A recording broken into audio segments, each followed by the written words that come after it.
তোমার সাথে আমি কোনো সম্পর্ক রাখতে পারবো না। অনেক ভালোবাসি ভালোবাসা কথা বলে বুঝাবে তুই ভালোবাসিস সবাই তুমি যাও এখান থেকে। সরি রিয়াক্ট করতে চাইনি তুমি চলো আমার সাথে চলো তাকে যেতে বলছি। জানো গোধুলিয়া বিমাখা রাতেরি আধারে অজানা পাগল নাকি কি করছিলেন আপনি? ও আপনি, আপনার গর্ভ বন্ধুগুলো কোথায়? আজকে কি বলবে? আরে আপনি বিরক্ত হচ্ছেন কেন? আপনার সাথে দেখা না হলে না আমি কখনো বুঝতাম না একটা মানুষের সাথে ছ্যাঁচড়া কি করে হয়। প্রত্যেকদিন আপনি মরে ট্রাই করেন, প্রত্যেকদিন ফেল করেন, প্রত্যেকদিন আপনি কোনো না কোনো মেয়ের প্রেমে পড়েন, সেখানেও ফেল করেন। তারপর আপনার না একটা দেশ থামতেছে না। এক কাজ করেন, ব্রিজটা দেখতেছেন? ওই ব্রিজের উপর থেকে লাভ প্রেমের সার্থক না হলেও না একদম উপরে চলে যাবেন। এ ভাই নামেন আরে এই এই আরে কি করতেছে এই ভাই নামেন নামেন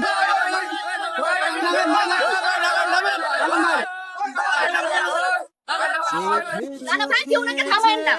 ওর মনে অনেক কষ্ট, ওর লাইফে অনেক কষ্ট। সবচেয়ে বড় কষ্ট কি জানেন? ওর গার্লফ্রেন্ড ওকে ছেড়ে চলে গেছে। এর থেকে বড় কষ্ট জীবনে আর কিছু হতে পারে বলেন? বাবা মা ভাই বোন বন্ধু বান্ধব কিছুই তো না, সবকিছু তো গার্লফ্রেন্ড। আপনার বাবা মা আপনার জন্য কত কষ্ট পাচ্ছে আপনি জানেন? আপনার এসব কর্মকাণ্ডে তারা তো প্রত্যেকদিন আতঙ্কে থাকে, আপনি বুঝছেন না এগুলো?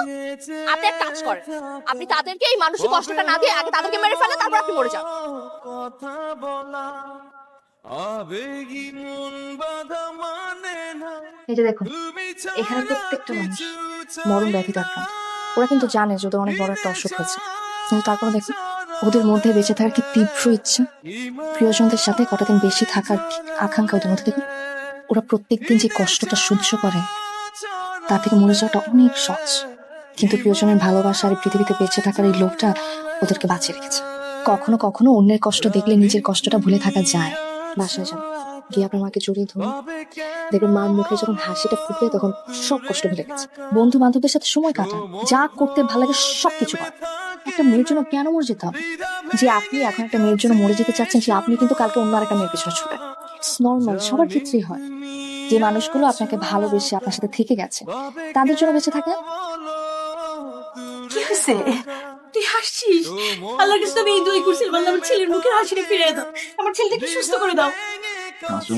বল কি বলবি বল। খেতে দাও খাবি? এক্ষুনি আমি তোর খাওয়া দিচ্ছি। আমি খাবার রেডি করছি। ইমায় জড়ালে ইনেশা ছড়ালে সেটা মামা লক্ষণ তো ভালো না শোন না তোদের ডাক্তারকে একটু বল না যেন আমার খেয়াল রাখে বুঝলাম না ভাই, মানে ডাক্তার তোরে কেন দেখতে যাবে বল? ডাক্তার তো ফুল ভিজিট দেওয়ার দরকার নাই, তুই আমরা হাফ ভিজিট দিবি, আমরা তোর দেখে শুনে রাখবো। হবে না ডাক্তারই লাগে আর তোদের ডাক্তারকে বল আমাকে যেন সারা জীবন হাসপাতালে রেখে দেয় তোর সে যে তুই ডাক্তার মেটার পেয়ে পড়ছিস, ওকে? দোস্ত this is my real and final destination hi আপনি? কেমন চলছে আমি ভালো, কিন্তু আপনি এখানে কেন? আবার কি করেছেন? বন্ধুর ফুলের বাগানে গিয়েছিলাম, দুটো ফুল এনেছি। সাদা তো আমার প্রিয় রং, এটা আমি। এটা হচ্ছে ওর বাগানের সব থেকে সুন্দর ফুলটা, এটা আপনি। একসাথে কত ভালো লাগছে না দুজনকে? কি চাচ্ছেন আপনি? লাস্ট কিছুদিন থেকে আমার এখানে খুব ব্যথা। তাই এবার ঠিক আছে। কেউ জানি এসেছে আমার সামনে দাঁড়িয়ে আছে।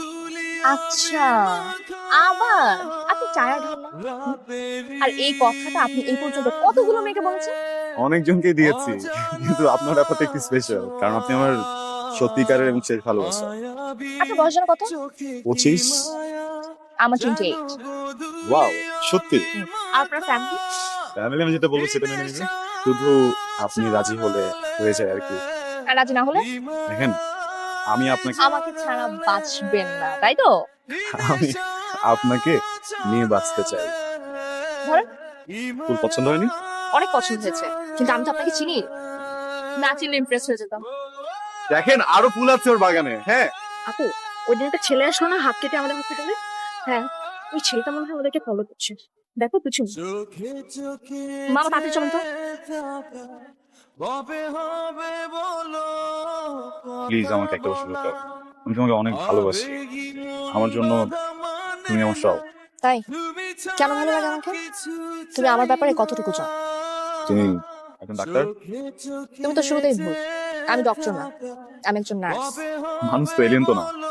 তো তোমার বাবা মা মেনে নেবে? হ্যাঁ কেন মানবে না? তোমার অবস্থান সম্পর্কে তোমার ধারণা না থাকলেও আমার ধারণা আছে সব।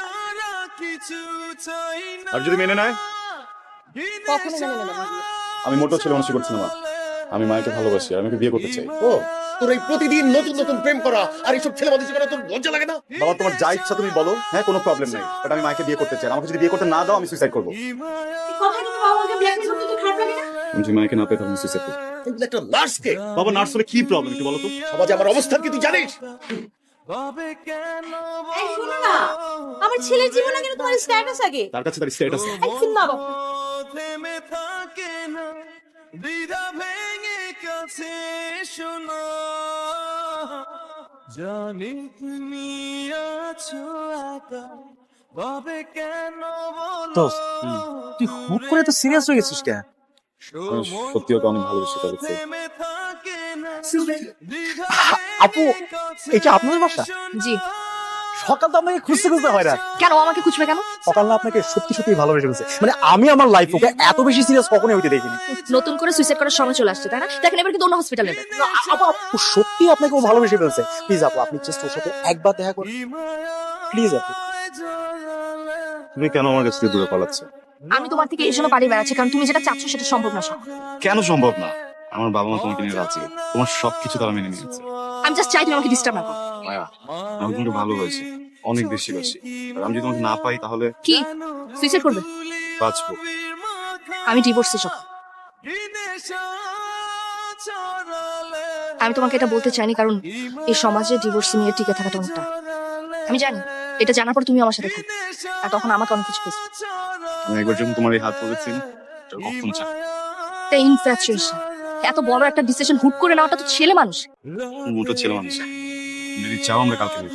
আমি আজকে তোমার ফ্যামিলির সাথে কথা বলি। তাও প্লিজ এমন বলো না।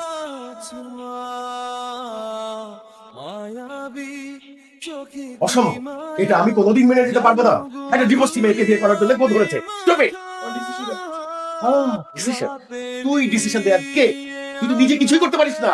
তুই তো আমার টাকায় চলিস, আমার টাকায় কাজ, আমার টাকায় করে। হ্যাঁ, তুই ডিসিশন দেওয়ার কে? দিলাম না তোমার টাকায়, করলাম না তোমার টাকায়। আমি মেয়ে বাসা থেকে আমার কোনো ইচ্ছা। যে বাসায় ডিসিশনের ভ্যালু নাই আমার, ওই বাসায় আমি থাকবো না। প্লিজ চলো। তোর বাবা তোর ভালো চায়, তোর ভালোর জন্য এগুলো বলতেছে। মা তুমি কি আমাকে বুঝবে না? মাথা গরম করি না। এই মানুষটা বোঝে না কখনো আমার কথা, বোঝে না তুমি? এই, যেই ছেলে কথায় কথায় তার বাবা মাকে থ্রেট করে, তার বাবা মার উপরে ডিসিশন চাপিয়ে দেওয়ার চেষ্টা করে, সে থাকলে কি আর না থাকলে কি? পাগলামি করিস না, সবসময় আমার পিছনে আসো না, পিছনে। পাগলামি করিস না, আমাকে একটু সময় দে, আমি তোর বাবার সাথে কথা বলবো। আমার মুখের দিকে তাকা, আমি কাকে নিয়ে থাকবো? একটু বুঝ, একটু। রনি, হ্যালো, কই? আসছি কেন? না মানে মানে আমরা ওর বাসার সামনে দিয়ে যাচ্ছিলাম, তখন জানতে পারলাম ব্যাপারটা। আবেগী মন বাধা মানে না, তুমি ছাড়া কিছু চাই না, চোখে চোখে বন্ধু, বন্ধু, পাগলামি করতে পারবে না? শুন, এখানে তুই যদি যাচ্ছিস ঝামেলা হয়ে যাবে, বিয়ে পারি প্লিজ। বলবি আর মারে কিছু হতে পারবে না, সব ঠিক হয়ে যাবে। ঠিক আছে। আবেগী মন বাধা মানে না, তুমি তুমি হয়েছে সব? ছাড়া কিছু এটা কথা ছিল? কি কথা ছিল? আমি তোমাকে কোনো কথা দিছিলাম? জানো না আমি তোমার ভালোবাসি। হ্যাঁ, তোমাকে জিজ্ঞেস করে তো আব্বু আমার সাথে কথা বললাম না। আমি তোমাকে কখনো বলছি যে আমি তোমাকে ভালোবাসি বা বিয়ে করবো? হ্যাঁ, পাগলামি করো না, বুঝছো? আমি না মারা যাবো তোমার, প্লিজ। এই কথাগুলো তুমি 2 দিন আগে একটা মেয়েকে বলছো, 2 দিন পর আরেকটা মেয়েকে বলবা। আর যে ছেলে কথা কথা সুইসাইড করতে চায় তার সাথে কোনো সুস্থ মানুষের সম্পর্ক রাখা সম্ভব না। আমি আগের মতো নাই, আমি কথা বলতে সুইসাইড কথা বলি না। বিষয়টা অনেক চেঞ্জ হয়েছে, চেঞ্জ হয়েছিলাম। তোমার সাথে আমি কোনো সম্পর্ক রাখতে পারবো না। অনেক ভালোবাসি তোমার। তুমি কাউকে ভালোবাসো না, তুমি তোমার বাবা মাকে ভালোবাসো না, এবার তুমি তোমার নিজেকে ভালোবাসো না। তুমি আগে নিজেকে ভালোবাসো, আগে নিজের পায়ে দাঁড়াও, তারপর অন্য কাউকে ভালোবাসো। ভালোবাসা কথা বলে বুঝাবে। তুই ভালোবাসো? সবাই তুমি যাও এখান থেকে। সরি, রিয়াক্ট করতে চাইনি। আমি তোকে যেতে বলছি, তুমি চলো আমার সাথে, চলো। তাকে যেতে বলছি। সময় তো থেমে থাকে না, দ্বিধা ভেঙে কাছে এসো না, কি নেশা ছড়ালে, কি মায়ায় জড়ালে, কি নেশা ছড়ালে, ঠিক থাকে তাহলে। কি মায়ায় জড়ালে, সুইসাইড করিনি। কেমন আছো তুমি? ভালো। উনি কি তোমার হাজবেন্ড? আমার বিয়েটা হয়নি এই সকাল। যার বিয়েতে এত কাণ্ড ঘটে যায় সেই বিয়েটা কি আর হয়? সরি, তোমার মিটিং শেষ হলে আমার জন্য একটু অপেক্ষা করবে? Sure.